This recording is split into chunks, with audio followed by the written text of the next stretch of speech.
It's another week in the For Your Reference household. And unfortunately, now that Neighbours, the Australian soap, The Poor Man's Home and Away, is coming to an end, there is a growing quality in Australian television, and we are slowly building a catalogue of First Nations Indigenous TV and film on this podcast. If you would like to look at the reference biblioteca, we have Mystery Road, Red Fur Now, and also this lovely, juicy, delicious episode, always splooshing at Deborah Mailman's altar. Let's get on with the show.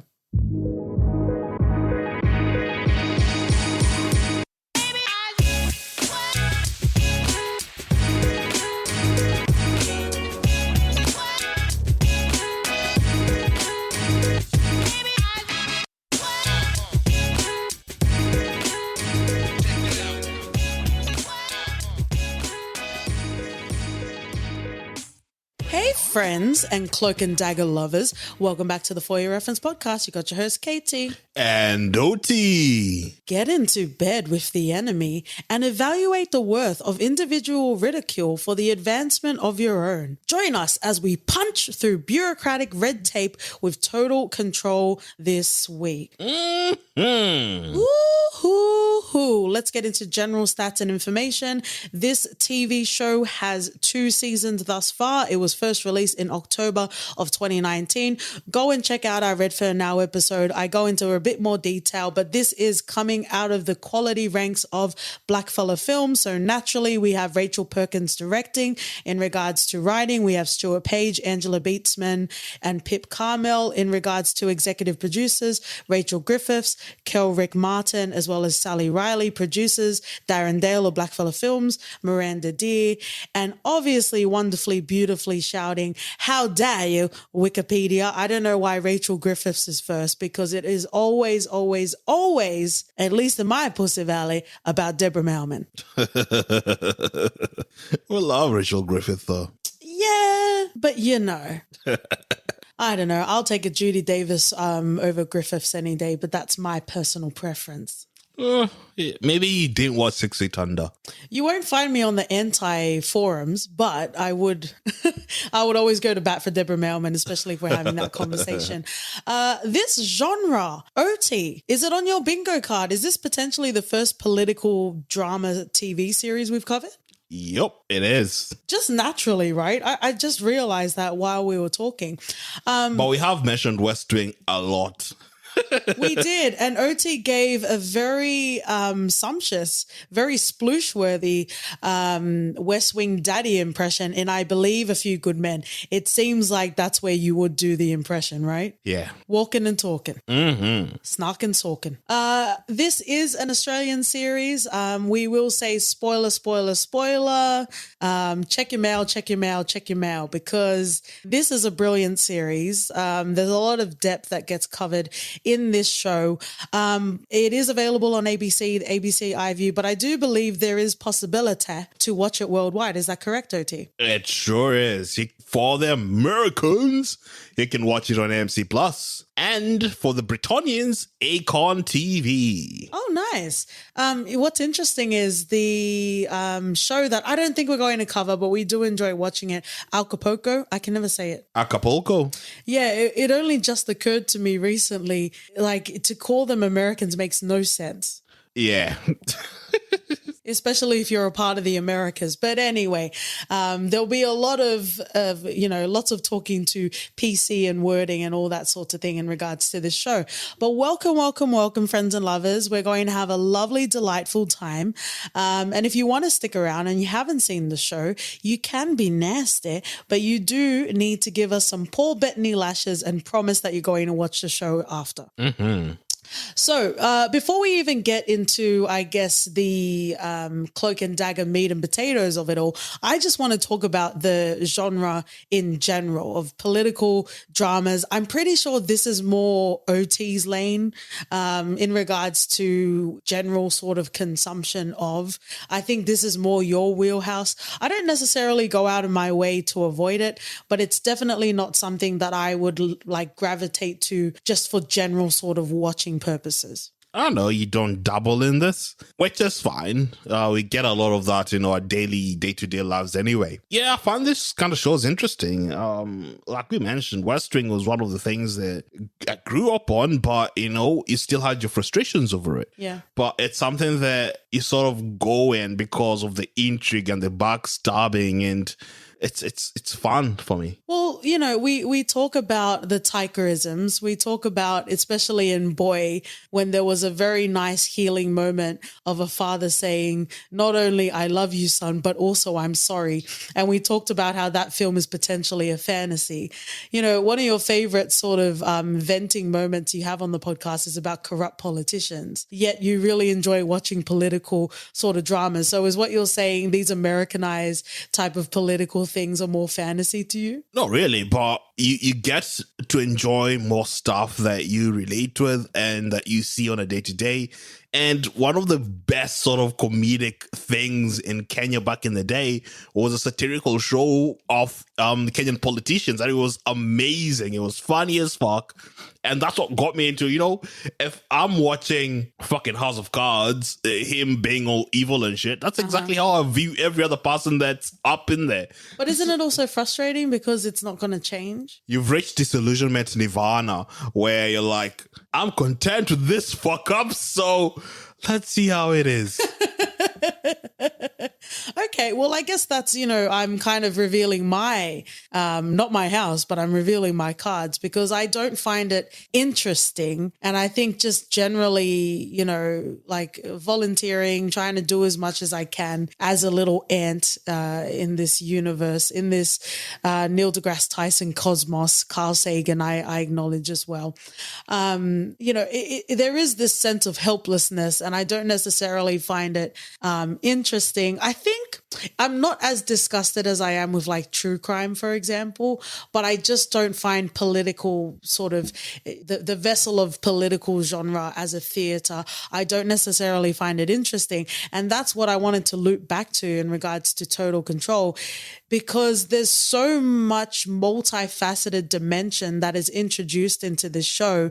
And I think where Australian television really hits its stride is where it can acknowledge the barbaric means in the way this Indigenous land was stolen and also try and find a way to move forward. Yeah. Because I think there's a lot of politeness, there's a lot of nodding heads and not necessarily, acknowledging the colonizing elephant in the room. I think one of the biggest things that the show tries to cover is the action after it. Yeah. After all the anger and be it the disillusionment that nothing's going to change, is taking a step farther and being the change that you want to see. And I think that's the biggest aspect of the show, is you just don't sit back on your laurels complaining, because one person can make the change, can be the change. Yeah, and we have a lot of juicy, tasty themes that we're going to get to in regards to this show. But is there anything you want to capture off, like first impressions wise, about this show? So I'm also dabbling into the Mailman world. She's amazing. It's a delicious world, isn't it? It is. And it's one of those shows that I wasn't sure what I was going to expect.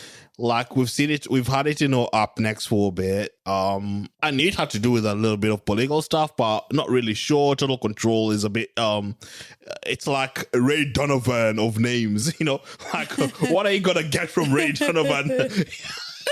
Like, you don't know. Well, interestingly enough, if we're talking about the naming of the show, originally it was slated to be titled Black Bitch. Okay. And I kind of love it, but also there were elders in the community that didn't like the connotation because of the weight of it. So even the attempt to reclaim the phrase doesn't necessarily undo all of the pain and decades and fights and protests that were done to be seen as human. But I'm not part of the community, but I would have fucking loved the title Black Bitch. Yeah, I'm not so sure, even though I'm not sure about this reclaiming stuff. I think hurtful words are hurtful words. And you're still feeling the sting of Tarantino? Maybe so, but it is what it is. And I think to this Total Control, like I said, I wasn't really sure what we are going to get. But at the end of it, I'm happy that we did double in this world. The acting and the casting is marvelous in this. We get to see a lot of people we loved and we've seen in the other catalogs that Katie mentioned before, like in Red from Now, we see our favorites, and it's one of those shows that keeps on going from strength to strength. And I know that I had some qualms, especially in season 2, and we'll get to it.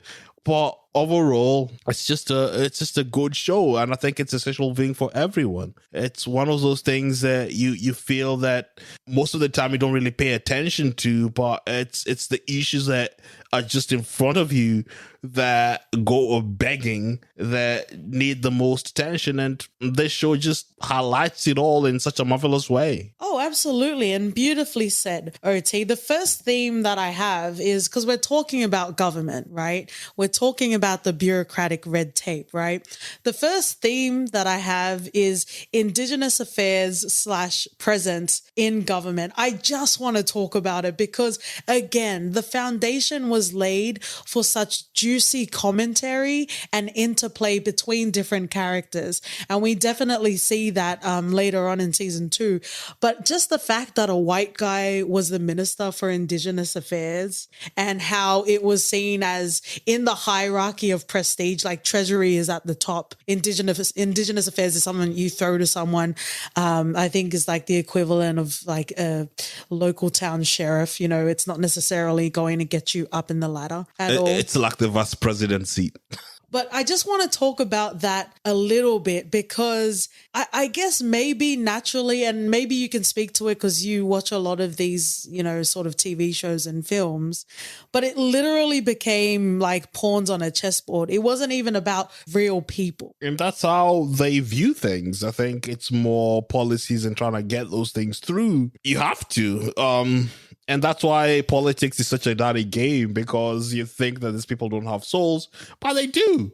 But it's unless you're talking about Alex Irving, I think it's just the system that makes it seem like that. And to get what you need, you just have to toe the line a bit too much. And I think that's when you get to see, like, you'd get this aspiring candidates getting into the political scene, and you're like, oh, they're gonna be the good change. And then once they get into the system, they're just like every other person, because you have to fucking toe a line. Yeah, I guess so. But I guess even if we come back to the Minister of Indigenous Affairs, you know, there were 2 young women and one of them died in custody, right? And he had no interest in investigating that at all. And in the vessel of government, he would really be the one with the most vested interest, aside from the fact if you're Indigenous.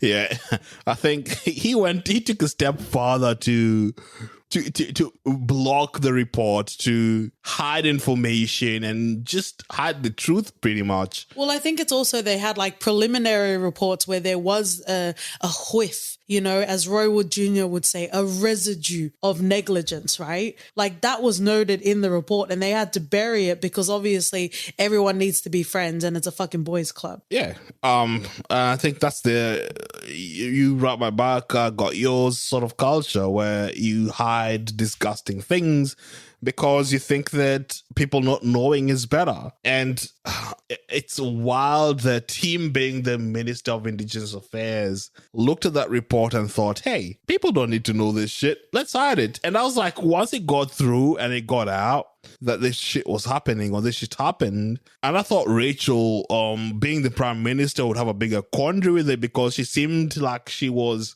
for the people. She's an ally. Okay. I have a couple of things I want to say just in regards to the Minister of Indigenous Affairs, but then I want to come to exactly what you just said right now, because that is what I'll be riding on my sploosh, very confusing Paul Bettany altar, right? So that's part of the problem that I have, is because I'm not naive to think that we're all going to be best friends. There's a reason why we lock our doors at night, right? I understand that. However, is it too naive of me to think that if you want to be a bloodthirsty, capital, like humping sort of vessel, can't you do that in other industries? Like, don't do it in government. Don't do it in big pharma. Don't do it in healthcare. Like, don't do it in places where you would imagine people are there out of their best interest to actually want to help people. But that's where there's the most money and power. Yeah, I know. I get that. That's what I said. Maybe I'm too naive. I know a motherfucker wants more money and they want to drain resources and that sort of thing. It was very mining light, I think. For a country that utilizes a lot of resources, it is very light on that, don't you think? Yeah, we didn't hear a lot of mining stuff. I think the only time we got mining into the question was where we had Benedict Hardy, Sean, come into the picture with his greeny hat on, being like, oh, we don't want any mining activity or to reduce the amount of money that's done in Australia. And they're like, yeah. And even when the response it get is like, yeah, that's not going to happen because we know how Australia is and how the industry is. And, you know, at the end of the day, the people that run these corporations are pretty much who control the country because of the money and the lobbying they do. Yeah, but it's also strong-arming native title owners to, you know, relinquish sacred sort of sites and that sort of thing. That's a whole nother conversation. But I guess I'll come to what you were saying about Rachel, the Prime Minister, as well as the Greens, because, you know, far be it from me, but, you know, when you have two major parties in control, they do kind of swing on the same sort of pendulum. Well, I'm not even talking about ideologies. I'm just talking about like the filibustering and the reluctance to make any change and the reluctance to outrightly with their whole chest say what their actual policies are and what they're going to follow through with after they're elected. Right? So this is part of what's really frustrating me because, you know, art is never created from conservative sort of views. Like that's not where art happens. That's not where change happens. I'm not even talking about radical change. I'm just talking about change in general, right? So I guess the thing you could say about like conservative sort of parties, the one thing you can count on is that they're predictable, right? You can assume that they're not going to vote a particular way or they're definitely going to be pro something. So you'll always know in which direction they're going to stab you. Unfortunately, when we talk about Sean, for example, in Australia specifically, you know, the Greens are kind of like, well, take your pick at Succession. You can say it's Kendall, you can say it's Rome, you can say it's Shiv, or you can really go far and say it's Connor. But it feels like the byproduct of the two major parties, you know. By default, it's better, but what tangibly is being changed, right? And that's what we talk about in this show. We're with Sean, but let's specifically talk about Rachel, the Prime Minister. So many instances you saw that she wasn't helping. Don't worry, OT, and don't worry, friends and lovers. I do have a theme called intersectionality and feminism, so we'll come to that specifically. But if we're going to stay on, you know, I have a bleeding heart and everyone is equal, these are the people that I'm fucking addressing, right? So we have Rachel as the Prime Minister. She's, you know, she's sister in arms with Alex. She said she's going to do everything in regards to the inquiry until her fucking little finger came along and told her that it wasn't beneficial for her to continue to be, I guess, a human, like in any sort of compassion in regards to Alex and also in regards to, you know, the young woman in custody and also the two women that died as a result of it. She made a choice. She made a choice, and the choice was to choose not to investigate. I guess it remains to be seen whether she was privy to the information, but it was a whole lot of political orchestra in the fact that she needed to remain her position, so she chose not to do it. And this is what's fucking frustrating about me, because for a lot of it, you are elected by your morals. You are elected by your principles, which hopefully should follow through to whatever policies you say that you're going to, you know, enact once you're elected. So if you're not the right and you believe that everyone else deserves in Australia a fair go, and you also acknowledge it is disgusting, it is a disgusting misuse of power that the guards had in laughing and also throwing that tear gas inside of that cell. Like, you acknowledge the depravity of it. You saw the video where she was actually dying, and for your own personal gain, you chose not to investigate that. I am so sorry, because what the fuck are you then? What kind of monster are you that you acknowledge that humans are humans and they deserve to be treated with humanity, but because you want a leg up, you chose not to give them that humanity? What the fuck kind of monster does that make you? That makes me more frustrated than the conservative people. A woman in power in a boys' club, I think. A white woman in power. I thought that's what I heard. It's more that she has to balance so many balls. She has to juggle so many balls just to. Yeah, I know the phrasing is a bit weird. You were setting me up.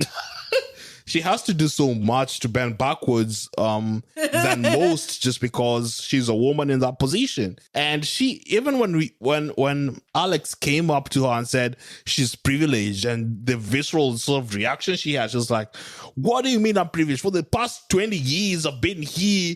Or I've been in politics, I've had to do shit that you wouldn't even believe because I'm a woman and this is what I do.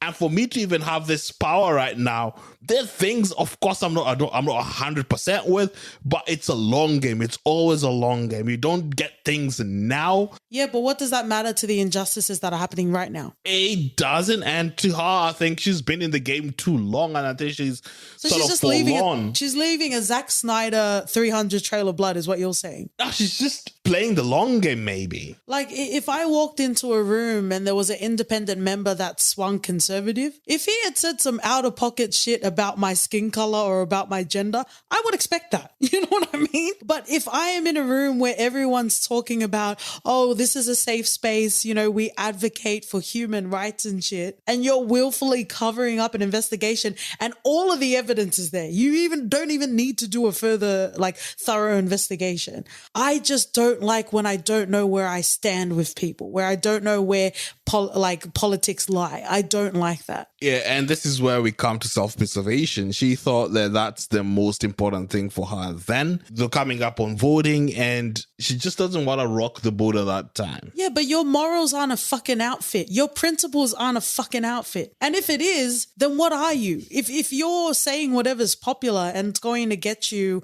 you know, and I think that's also the evolution of Rachel, where she pandered to the middle, right? Like, I just, again, OT, I just want to log off and walk into a bush because I don't, like, it's fucking disgusting. It's disingenuous. Again, I expect it from conservatives, but it's that egregiousness. It's the same thing of, like, you know, you wanting praise because you retweeted something as opposed to what the actual subject matter is, right? Because that's not true advocacy. That's not true activism. Yeah, I hear your point and I take it. It's I think to me, it's more, she just had to worry about that later. Why do you feel the need to defend her, though? I'm not defending her. I'm just saying it as it is, you know. The amount of shit that goes down, you know, do you think those people tell us everything that happens? Any politician tells us everything that happens or any incident that they investigate? I'm sure we don't know a lot of shit that's happening that's really outrageous. So it's not like me defending her or anything. I just thought that she took a different route than what majority of the people did. And I don't really feel that it's inaccurate. I feel like most people who are not affected by that would do the same thing. And that, I think that's just the nature of the world. Okay, well, let's talk about intersectionality and feminism, because you keep using it as a way to defend Rachel, and it's really frustrating to me. Or maybe it's because I'm a woman and I feel like I need to hold women to a higher account. Maybe that's what it is. I don't know. But there's so many examples, and you even brought up a lot of examples as well, where Rachel, I don't know, if you have to pick up the pennies of your discrimination in the face of a black woman, you can fuck off, because no one is saying that you're not given a hard go, right? No one's saying that the 17 years plus that you've been in government, that you haven't experienced shit, but no one's ever going to get to a point of change if you keep trying to talk about your grades knee while we have, unfortunately, all these people that are struggling every day in every instance. Fair enough. No, because I'm not going to take away from her experience, but read the fucking room. It's not about my life is hard, therefore I don't have space for anyone else, because that's not what it is. There's, you know, and we talked about it in Judas and the Black Messiah with Bill O'Neill. We talked about it in The Harder They Fall with Bill Cherokee. Very coincidentally, both from Lakeith Stanfield. I wish Lakeith Stanfield all the happiness, and I hope he finds happiness. He doesn't seem to do it in acting roles, but I hope he finds fulfillment outside, because he's always playing treacherous motherfuckers. Yeah. But I think that common denominator there is either they die or it doesn't end well for them. I don't think that's this kind of show.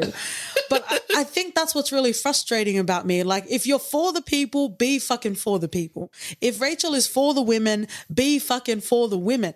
Because we're not even talking about the stats of young men that die in custody, young Indigenous men that die in custody. We're talking about young girls, barely teenagers, right? And she couldn't even find enough in her human organs to decide to do the right fucking thing for fucking once. And I'm sick of it because there's feminism and then there's white feminism. Can we talk about it? Apparently not. Yeah, I see your point, and to some degree, I do agree with it.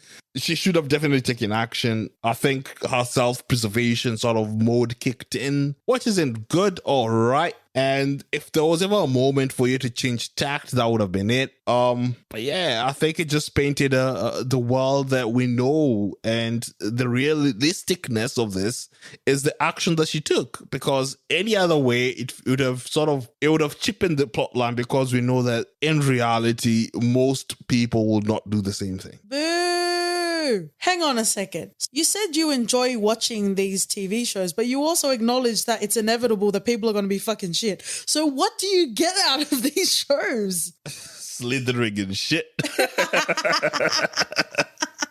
Well, there's definitely a sense of helplessness and frustration. I'm glad that total control exists, and it exists to the multi-layers that is offered in the show. I'm glad it talks about a lot of hard to talk about topics, especially the granular details of intersectionality and feminism. However, as a human, it's fucking, thank you, my Zuckerberg human. As a human, it's fucking frustrating to watch this unfold, and it never fucking surprised me. Yeah, I'm with you. Like a lot of the things. And we could go back and forth with all the actions that Rachel took, but I think she sort of redeemed herself in season 2, where she knew that she'd have done wrong and she needed to make amends. And I think sometimes you just need to take a step back to move forward. Into the crevasse?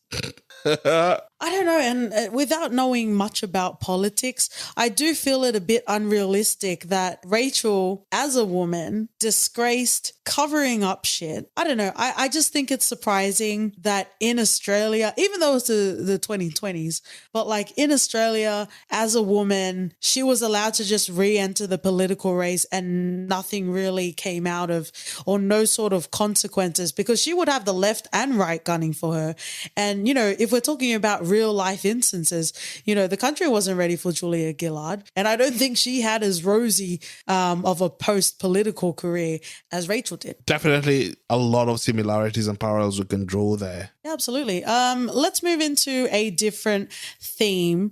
This is something that's very fun. Something that got really meaty in our Red Phone Now episode was talking about within the community and holding the community to account. And this particular theme is called, is it better? Is it more effective to make change within your community or within white institutions? Within your community through and through, I think. But for like me, at least. Laws don't change within the community. They don't, but you could still do a lot of stuff for your community regardless. You could set up a rec center. You could build roads. You could make the next project or construction project there. And I think these are all things that Alex Ivan tried to do, you know, but be it as it may, with her inexperience sometimes, and I think with her naivety, she failed at most. And I think that's where we saw the rawness of maybe if we knew that she wanted to do good and she was too trusting or too believing, thinking that, oh, this is all I have to do and this is what I'm going to pave the way to make the deal go through. But who was she too believing to a fellow woman, right? To Rachel, correct? Yeah. And to some extent, it being politics and the game and the nature of it. You just don't go there with your bare back thinking that everything's going to be okay and every word that someone says is what they believe, because that showed her naivety.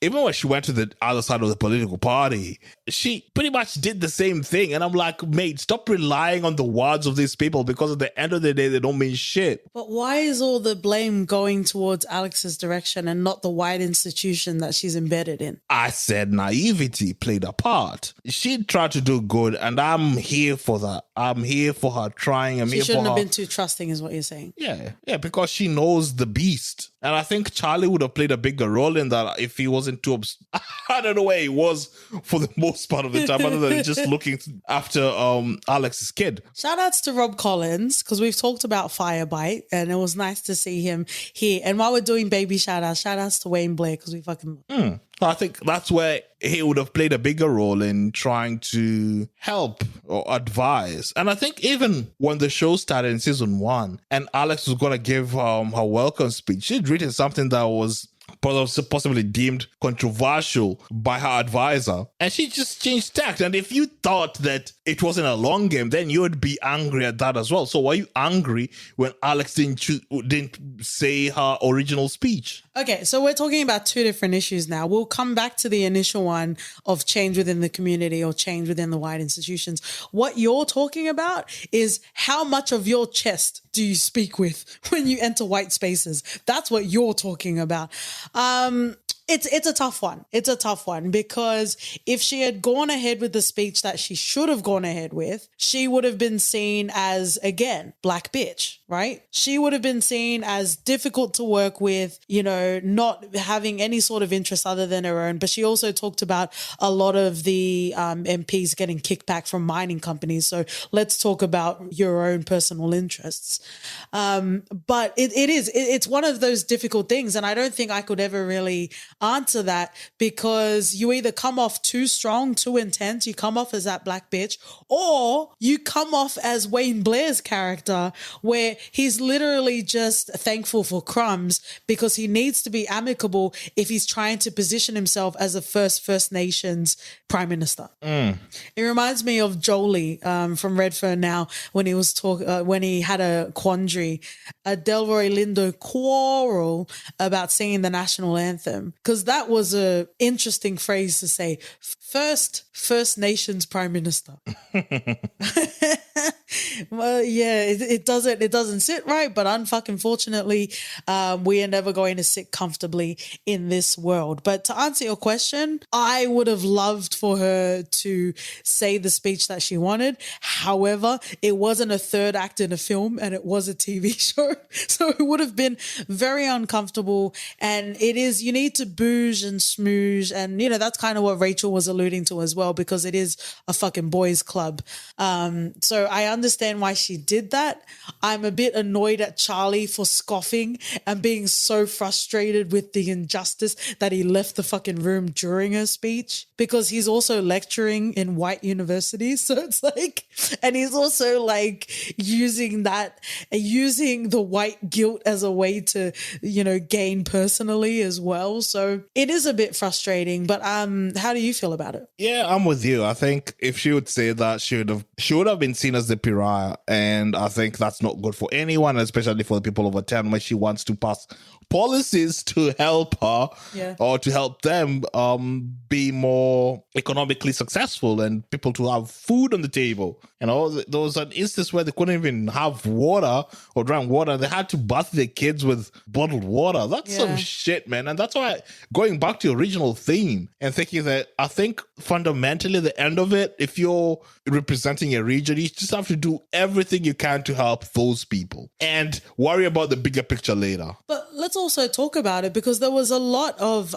commentary about the general sort of indifference that, you know, I guess if we're talking about New South Wales, the general sort of indifference that, you know, inner city metro people have, as opposed to like regional and rural areas. It's all about, and I guess that also it becomes a numbers game. It becomes like the influencer politics edition of wherever the most concentrated number of people are, that's who you pander to. That's the interest that you talk about. And then unfortunately you have well-meaning independent MPs like Alex trying to do her best, but really if you have a federal government that is out there trying to address, I guess, the most amount of people affected, it's always going to neglect regional and rural towns. Yeah, I'm 100% with you on that. I want to talk about Charlie for a second, and this is still staying within the existing theme. Charlie fucking frustrated me. He frustrated me because he always was ready to open his mouth and say some shit in Alex's direction. Everything she was doing was never enough based on what he wanted. But when did he ever take the mantle of community leader? When did he ever try within his own name to try and make tangible change? I don't know. I think I understood where it was coming from. I don't think you need to have taken a step to be critical of something. I think you're entitled to have an opinion about something, regardless of whether or not you have experience in it or you've taken action for it. Charlie shows frustration because he thought that the sister was going to take a different path. Well, what is he doing in his universities? Teaching people about the shit that's going down. Boo. But if that's what he's hired to do, what else is he doing? Aside from coming back to the hometown and then complaining about how she's not doing enough. Where was he in all of those native title meetings? He was never there. And that's his mistake. And I think he makes up for it in season 2 where he becomes Alex's campaign manager. I know, but even when Alex was experiencing a lot of the harassment, a lot of it goes beyond bullying. Essentially, it's the harassment and the violent death threats that she was getting online. Charlie was like, yeah, it's fine. Just focus on the race.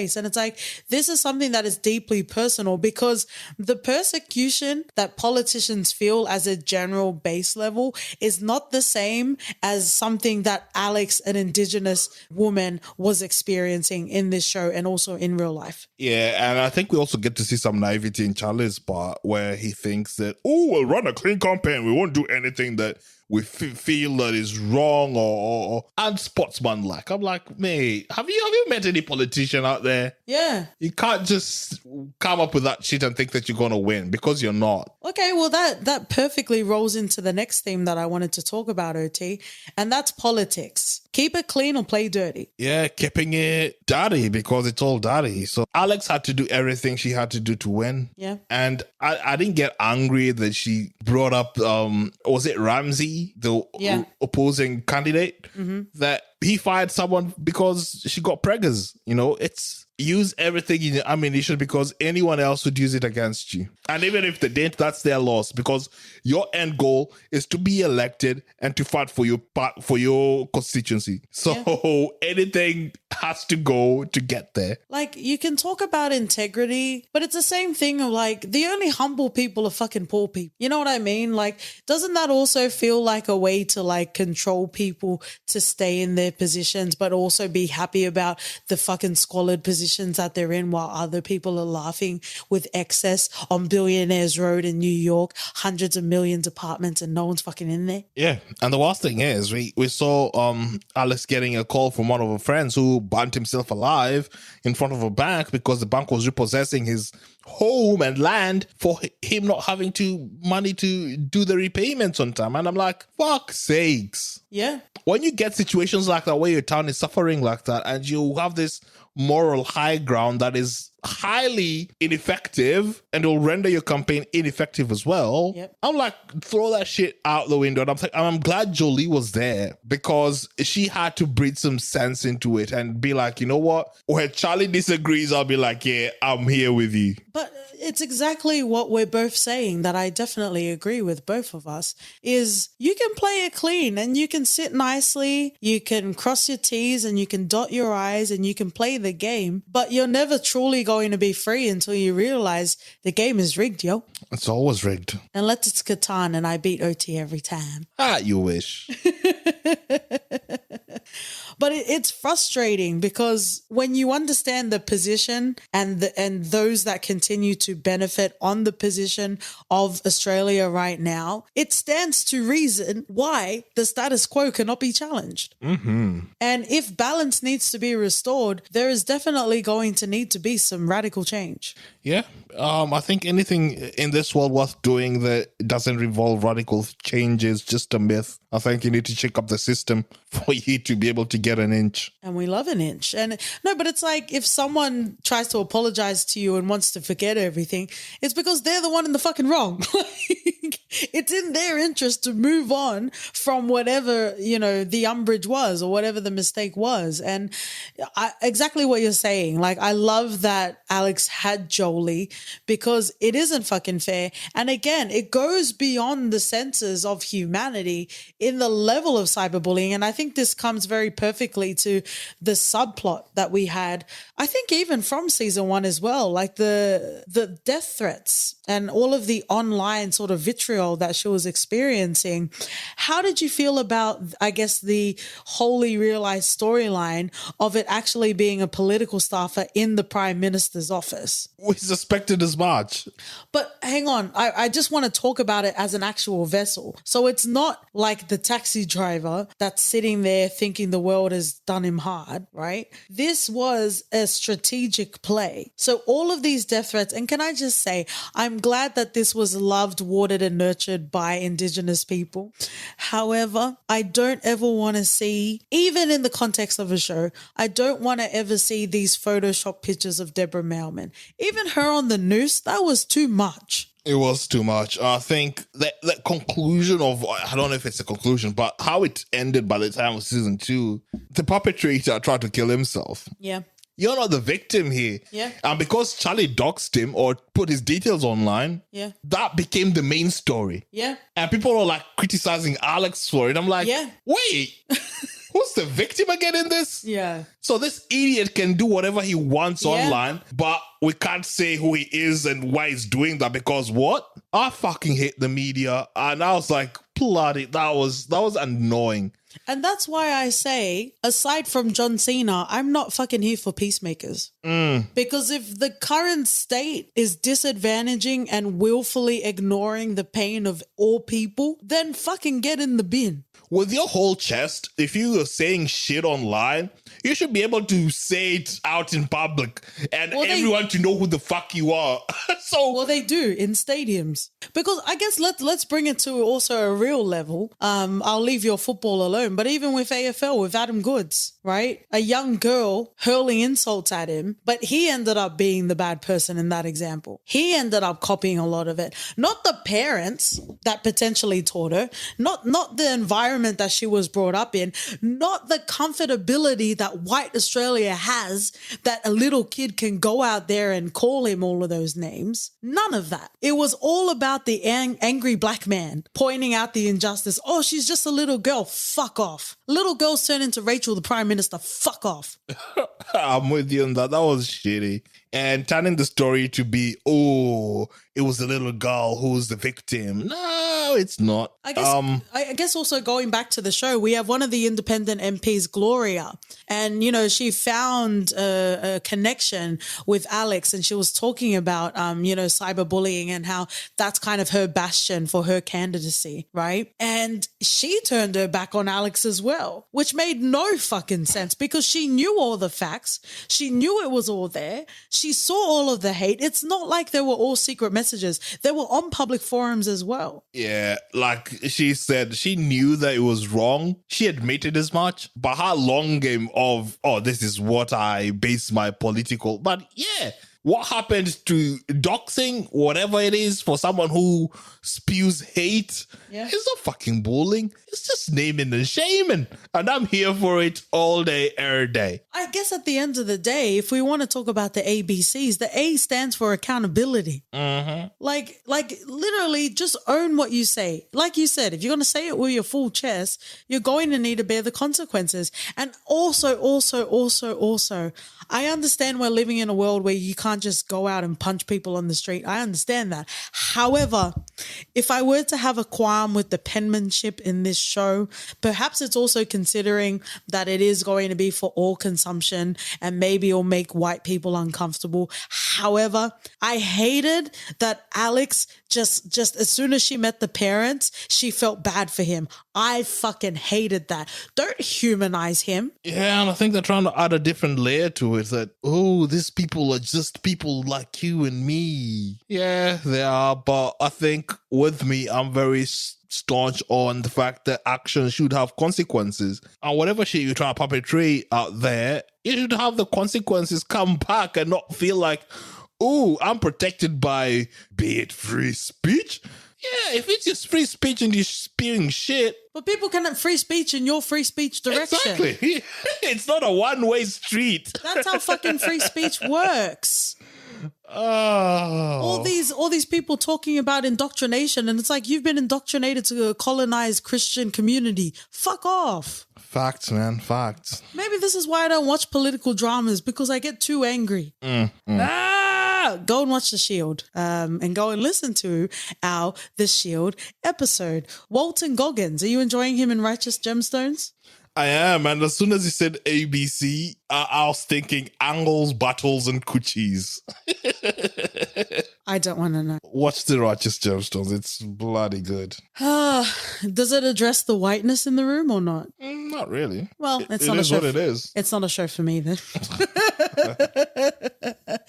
But how did you feel? I guess you kind of answered the question, but I'm talking about like from a writing point of view. How did you feel about that? Do you think it was a strategic thing because they didn't want people hating like Deborah Melman as Alex Irving? I don't know. Maybe I just thought that it was a cop-out because I wanted to have heads roll. Maybe that was me being naive as well. But it's like, you want some sort of redemption. If we can't get it in the fucking real world. Especially since it's been building up since the first, 3 episodes for or something. What? Just for you to forgive and turn the other cheek? Yeah, we're not Jesuses out here. We don't turn shit. Let's talk about Alex's son, Eddie, because he was going through some heavy fucking shit. Yeah, and I fully accepted his sort of rebellion because who wouldn't? Yeah. With everything that he's been through, he had to watch. He's seen the young girl die in front of him. It's not worth it. He sees all the bullying the mother cops. He cops some bullying as well at school. There's a bastard trying to run him over. Let him just relax and be who he wants to be. Yeah, absolutely. How did you feel about, because Alex was so busy, right? But there's also a component of, young Indigenous children being taken away from their parents, right?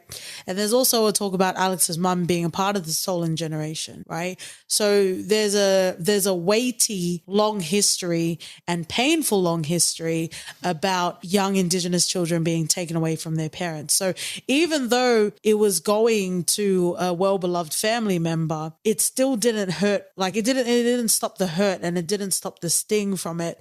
And I hated it when the child services came around and everything felt so fucking pointed. How do all the other politicians, Ramsey, how does everyone else go out and have a fulfilling career and not neglect their children? Why is it in this direction? Yeah, it's Charlie's ideology of playing nice, because you do that and people take advantage, and calling child services on her, that was fucked up. And you still have to play nice after that. Yeah, and you can't really do anything about it. And I don't know, the worker was like, I'm sure she's just doing her job, but you can never, she doesn't have the luxury of taking it lightly when it comes to a kid's land being at stake. So yeah, be it a shit complaint, you just have to follow through because you never know. Yeah, but I guess it's those tethers, and that's what's frustrating to me about Charlie, is because everyone could have been the best fucking person around, but it doesn't fucking matter. And that's the difference between personal responsibility. You can't personal responsibility yourself out of institutionalized racism. 100%. Charlie's something else. We've already mentioned spoilers. Let's come to the end of the show. How do you think Charlie fares? Do you think he ends up dying? No, he seemed like he's gonna be fine. He was stabbed on the right side of the chest. It didn't seem fatal. So I think if there was gonna be a season 3, he'll still be there. All right. I thought it was a way to write him out for Firebite. Nah, I don't think so. It was a lot. It was very dramatic. How do you feel at the end? I am hoping we get a season 3. How about you? Me too. Friends and lovers, thank you for joining us. Just like the show, our podcast provides multifaceted, in-depth analysis on the current state of the clusterfuck of a world. We're going to finish off in a segment we call For Your Reference. OT. I'm gonna reference Peter Capaldi's Think of It. It's one of the most funniest shit you'll ever see. Riding the vein of it, I will reference another Australian show, Utopia. Woohoo, nice. If you'd like to woohoo, yee-ha on Twitter and Instagram, we're at For Your Ref Pod. Right, that's an email at hello@podcast.com. We're also on I've Only Ever Referred to Deborah Melman and Wayne Blair as Intergalactic International Treasures podcast, if you'd like to leave a rating and review. And we'll see you guys next week. See ya. Bye.